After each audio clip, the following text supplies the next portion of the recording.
जय श्री कृष्णा। राधे राधे। हम सभी लोग पहले भगवान श्री गणेश जी को नमन करते हैं। बोलिए गौरी पुत्र गणेश भगवान की जय।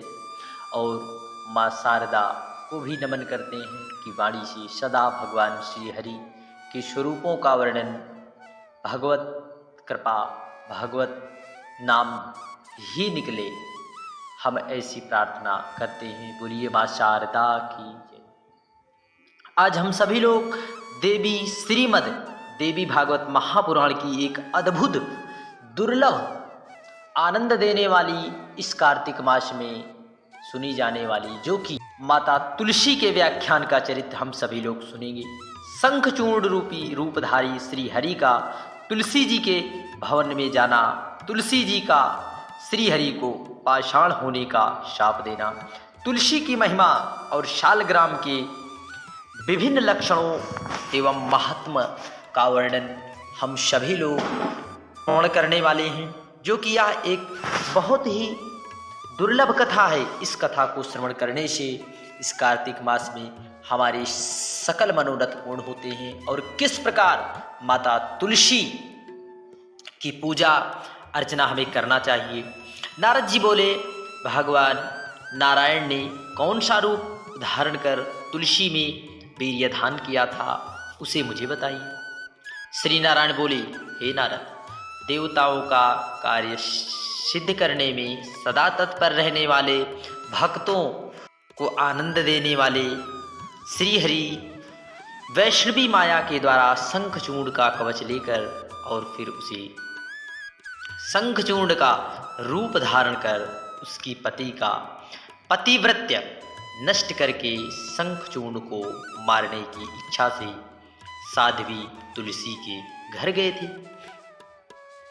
उन्होंने तुलसी के भवन के द्वार के पास दुदुम्भी बजवाई और उस द्वार पर जयकारा लगवाकर सुंदरी तुलसी को यह ज्ञात कराया कि उसके पति विजयी होकर आ गए हैं।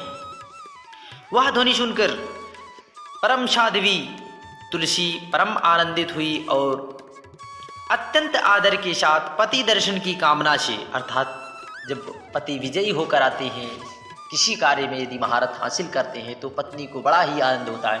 ठीक उसी प्रकार तुलसी ने भी अपने पति के बारे में जब ऐसा सुना कि वह विजयी होकर आए हैं, उनके दर्शनों की लालसा से खिड़की से ही राजमार्ग की ओर देखने लगी। उसके पश्चात उसने ब्राह्मणों को धन प्रदान करके मंगलाचार करवाया।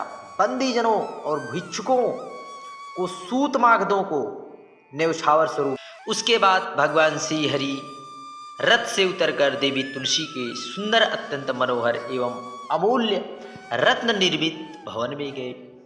अपने कांतिमान पति को समक्ष देखकर वह बहुत ही प्रसन्न हुई। कौन ऐसी पत्नी है जो अपनी पति को विजयी देखकर वह प्रसन्न ना हो। उसने प्रेम पूर्वक उनके चरण धोया, फिर उन्हें प्रणाम की और रोने लगी।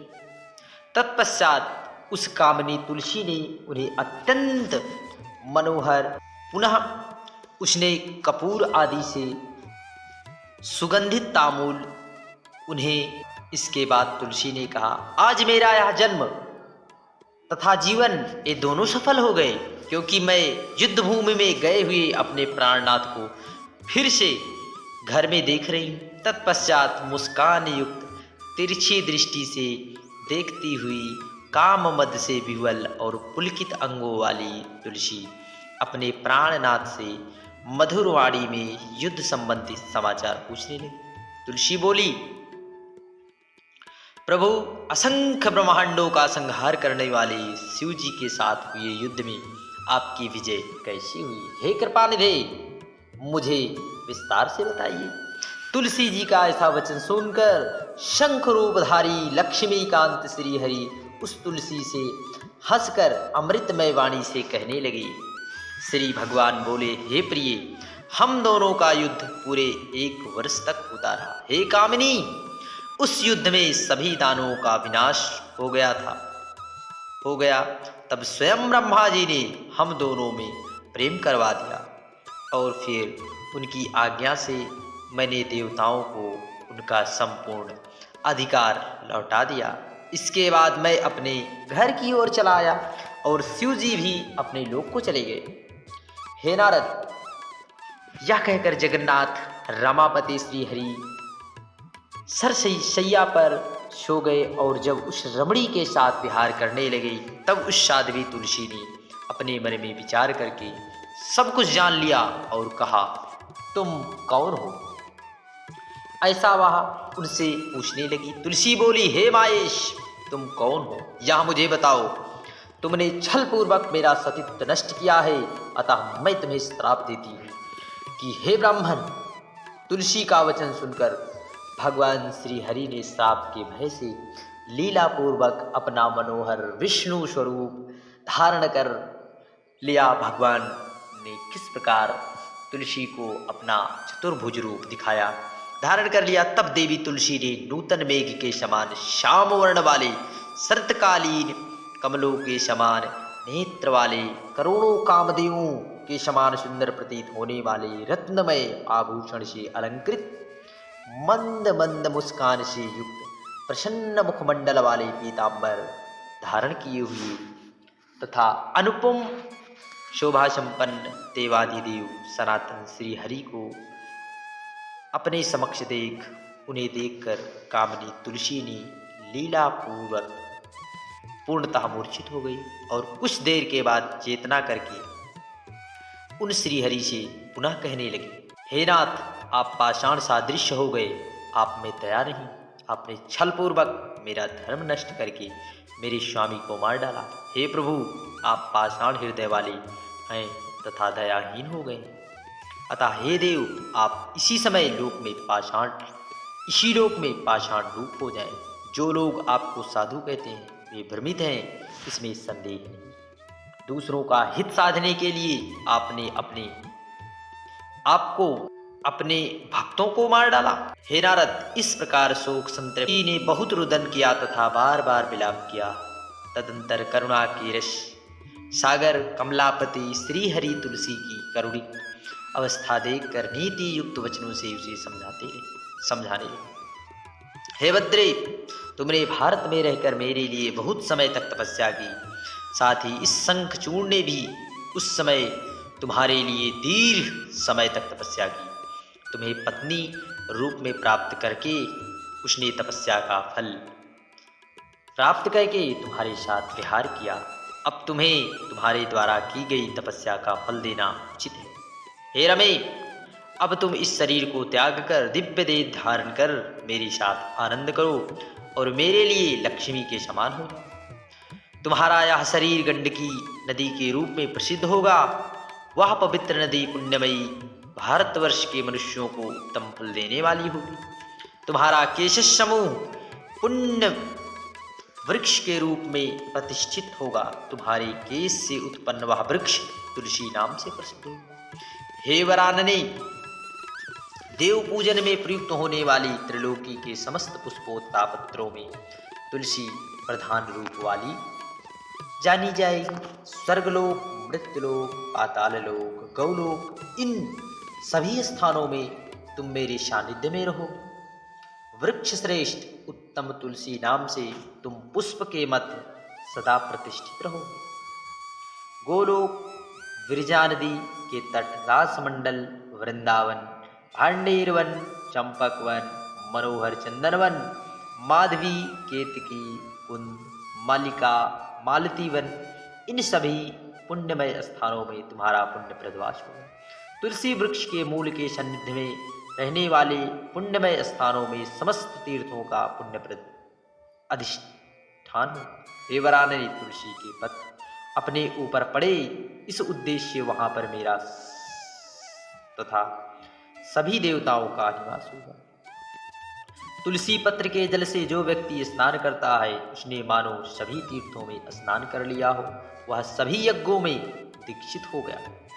हजारों अमृत कलश से भगवान श्री हरि को जो संतुष्टि होती है वह उन्हीं तुलसी का एक पत्र अर्पण कर देने से अवश्य मिल जाती है। जो फल 10,000 गौदान करने से होता है वह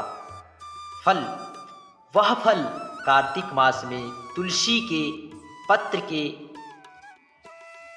दान से प्राप्त हो जाता है। जो फल 10,000 गौओं का दान करने से होता है, वह कार्तिक मास में तुलसी पत्र के दान से हो जाता है। जिस प्रकार व्यक्ति को मृत्यु के अवसर पर तुलसी पत्र का जल सुलभ हो जाता है, वह सभी पापों से मुक्त होकर विष्णु लोक हो जाता है। जो मनुष्य प्रतिदिन भक्ति पूर्वक तुलसी का जल ग्रहण करता है, वह 1,00,000 अश्वमेध यज्ञों से पुण्य प्राप्त होने वाले पुण्य को प्राप्त कर लेता है। जो मनुष्य हाथ में तुलसी लेकर या शरीर से इसे धारण कर तीर्थ में प्राण त्यागता है, वह विष्णु लोक हो जाता है।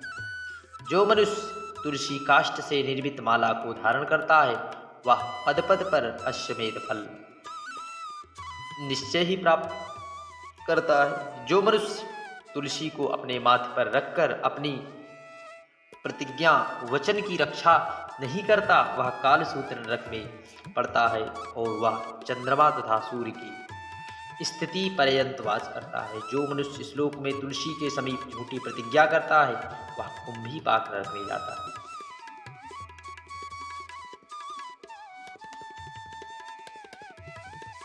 पूर्णिमा, अमावस्या, द्वादशी, संक्रांति, मध्याह्न काल, रात्रि दोनों संध्याएं शौच तथा अपवित्र समयों में रात के कपड़े पहने हुए, शरीर में तेल लगा जो लोग तुलसी के पत्र तोड़ते हैं, वे साक्षात श्री हरि का मस्तक काटते हैं।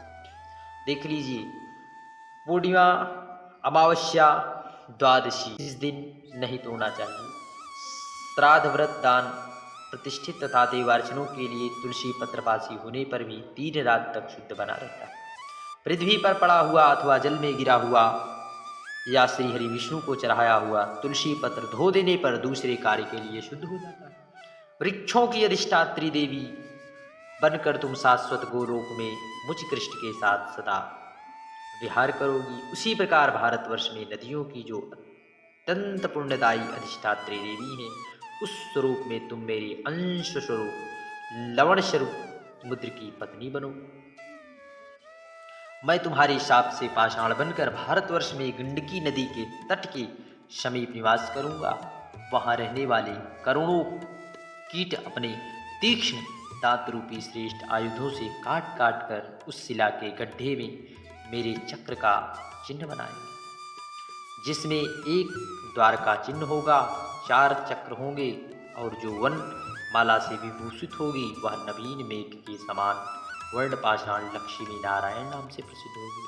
इसमें एक द्वारक चिन्ह तथा 4 चक्र के चिन्ह होंगे, किंतु जो वनमाला की रेखा से रहित होगा, उस नवीन मेघ के श्याम वर्ण वाले पाषाण को लक्ष्मी जनार्दन कहेंगे। इसी प्रकार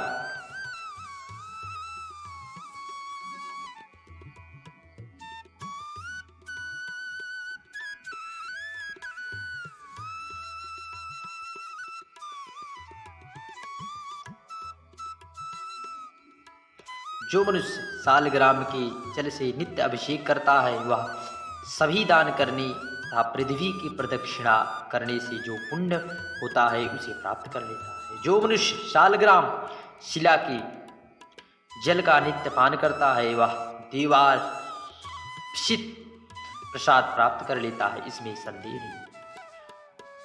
मनुष्य अंत में भगवान श्री हरि के लोक चला जाता है। जो मनुष्य चरण की रज से पृथ्वी देवी तुरंत पवित्र हो जाती हैं और उसके जन्म से उसके लाखों पितरों का उद्धार कर देती हैं। जो मनुष्य मृत्यु के समय सालिग्राम शिला के जल का पान कर लेता है, वह समस्त पापों से मुक्त हो श्री हरि विष्णु के लोक चला जाता है।